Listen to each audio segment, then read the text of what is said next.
Hello বন্ধুরা, আমার আর একটা নতুন ভিডিওতে তোমাদের সবাইকে ওয়েলকাম। তো সবার প্রথমে একটা কথা বলি, এই ভিডিওটা কিন্তু আজকের নয়, দুদিন আগেকার।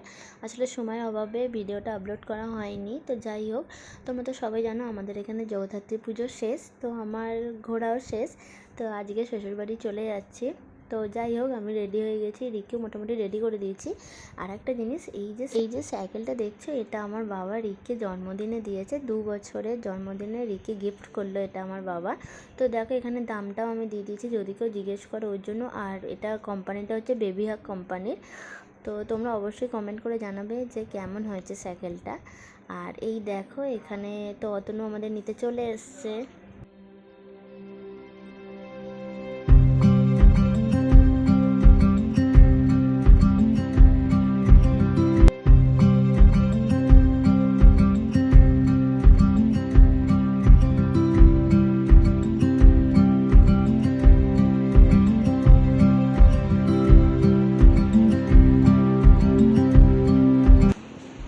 যাবি আমার সাথে?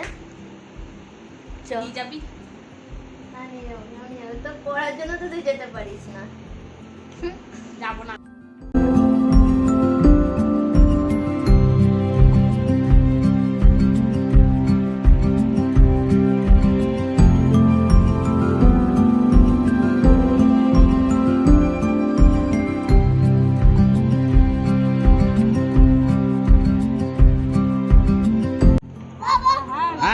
তোর বাবা গাড়ি চালা, বাবার সাথে যাবে, সবাইকে নিয়ে আসবে, সবাইকে নিয়ে আসবে। হ্যাঁ, মিমি চলে যা, চলে ওই যে ডাকছে মিমি। মিমি টাটা করে দাও, টাটা করে দাও, টাটা। হ্যাঁ হ্যাঁ হ্যাঁ হ্যাঁ কাল থেকে মাসি। হ্যাঁ ঠিক আছে, আপনি এসো, আসবে অতনি। দেখো, সব তো গাড়িতে লাগেজ তোলা হয়ে গেছে, এখন চলে যাচ্ছে। আর এই যে সময়টা, এইটা যে একটা মেয়ের কাছে কতটা কষ্ট, কতটা মানে কি বলবো, এটা মুখে বলে প্রকাশ করা যায় না। একমাত্র মেয়েরাই এটা বোঝে, মেয়েদেরই কষ্টটা হয়, কিছু করার নেই, তবু যেতে হবেই। তো যাই হোক, দেখো, দেখতে পাচ্ছ রাস্তার পাশে আমাদের এখনও সব বাঁশ পড়ে আছে, তারপরে জিলিপি বাদামের যে দোকানগুলো বসে সেইগুলো সব পড়ে রয়েছে।